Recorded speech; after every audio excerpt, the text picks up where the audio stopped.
you, Maya. There are those that talk about the Clinton impeachment trial, and the difference between the Clinton trial and this is there were witnesses, and President Clinton had agreed to be deposed.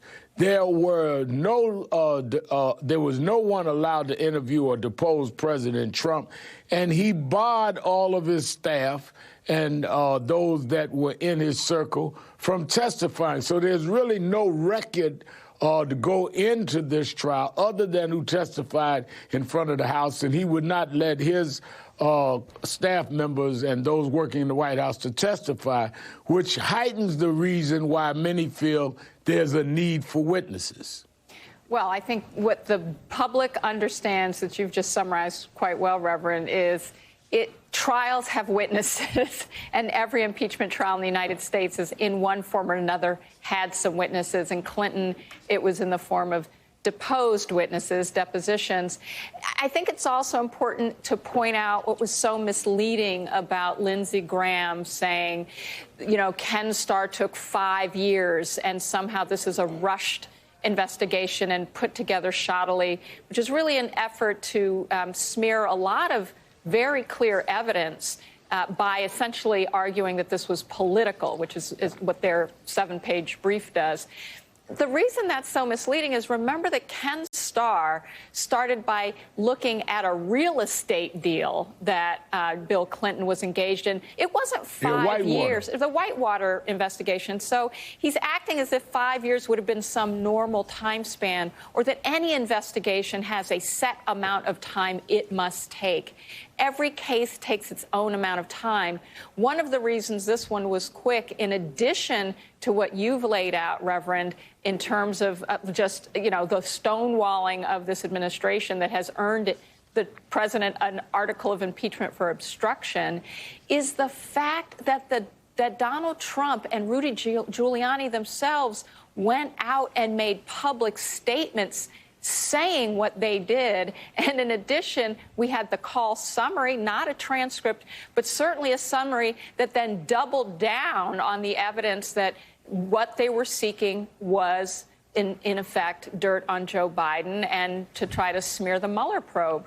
And as we know... So, Alexander, on Maya's point, there really is no denying, as you read the response by the president's team, defense team in this case, that he did what he did. They're saying he did it, but it doesn't rise to the level of impeachment. Is that going to be the basic argument when you hear Alan Dershowitz saying that he's going to argue the constitutional question? They're going to deny, they're going to whitewash, they're going to engage in Russian-esque disinformation tactics. But I'm so tired of hearing about Chief Justice Roberts' impartiality, this idea that he's some kind of paragon of constitutional order. Well, the proof is in the pudding. And the reality is this Supreme Court had an opportunity to review these cases about whether the public should have access to Trump business and personal tax returns, whether the public should have testimony of Bolton and company.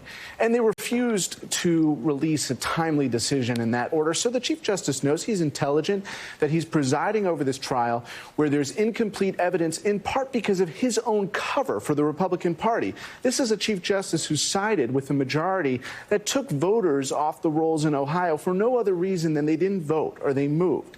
This is a Chief Justice that sided with the court against marriage equality. Let's understand this so-called judicial temperament. It may look like it, but it's not the reality of the experience. And the Democrats ought to be super, super watchful of this, because we know this came from Kavanaugh, we know this came from Gorsuch, and we know what game he's playing here to give the Republicans cover. There's no doubt in my mind, at the end game, those Supreme Court decisions matter an awful lot more, because the case for impeachment here is clear-cut. We know Trump made the call. We know it.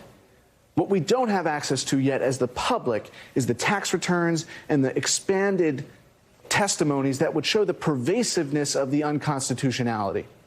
But let me stay on this impeachment, though, for a minute. Joe Watkins, if, in fact, you only need 51 votes, which would mean all of the Democrats and just 4 Republicans, and you can't get 51 votes to say, yes, we want to call witnesses, would that politically, you're the Republican on the panel tonight, would that not politically hurt some of the Republicans in the Senate that are running for re-election? Lamar Alexander, Susan Collins, Ernst, Gardner, Doug Jones, McSally, Murkowski, Mitt Romney, some of whom are in some very tight races. How do they justify to the public the president was not deposed, wouldn't allow anyone around him to be deposed, and they won't put up witnesses? You may win the battle and lose the war politically. Yeah, you're right, Rev. Those are going to be tough questions for some of them who are in tight races to answer. McSally is in a particularly tight race in Arizona. Ernst in Iowa, of course, has a tough race ahead. Collins in Maine has a tough race. You've got a couple who, Lamar Alexander may be surprising because he's actually not going to run for re-election. He's retiring after this term, so he's not up for re-election in 2020. And he may actually be free or feel free to do what he thinks is right and best because he has a legacy to maintain. So from that standpoint, I'd say that the Republican senators that you might want to keep an eye on are Lamar Alexander. You might want to keep an eye on as well, of course, Mitt Romney, Murkowski from Alaska as well, Collins too, but I'd say Murkowski, Romney, and certainly Lamar Alexander are key Republican senators to watch. These are senators who are a little bit more independent-minded, who might do what they think is the best thing, and they might want to call for witnesses. Now, let me go, Maya, beyond the inside baseball of the proceedings that we can all give our best guess at this point and look at the bigger picture. Are we not really dealing with here, beyond someone's opinion of President Trump or not, whether or not we are saying it is permissible for the President of the United States, whomever he or she may be, to use the outside influence of a foreign government on an election and use the leverage of that, approved government funds, in this case military aid, to aid them politically? Aren't we really arguing whether or not that will be permitted behavior going forward based on whatever happens in this trial? Yes, and I will go one step further from that, Rev, and say it's the Constitution itself that's on trial. Donald Trump's behavior, especially not just in obstructing Congress, which has been unheard of. We've never seen a president, including Richard Nixon or Bill Clinton, ask for a blanket protection immunity from having even any of their senior aides testify before Congress on a matter of impeachment. And to your point, Alan Dershowitz is going to stand up there and say that a president cannot be impeached for abuse of power. And what's so outrageous about that is he himself made an argument during the Mueller probe that actually, if Donald Trump had gone to Vladimir Putin and said, you know what, Putin, I'm good for you because I don't think there should be Russia sanctions. And you can be good for me, too, because you can help me get some dirt on Hillary Clinton I can use in my campaign and win election. And he argues that that would not have been impeachable. So it is literally what you say and one step further, because what is left of the impeachment clause, if abuse of power is no longer impeachable and you can avoid any kinds of criminal findings because you simply prevent them from ever seeing the light of day? Isn't that, Alexander, what we're really talking about at the end of this process? Are we really talking about what is the standard now that we've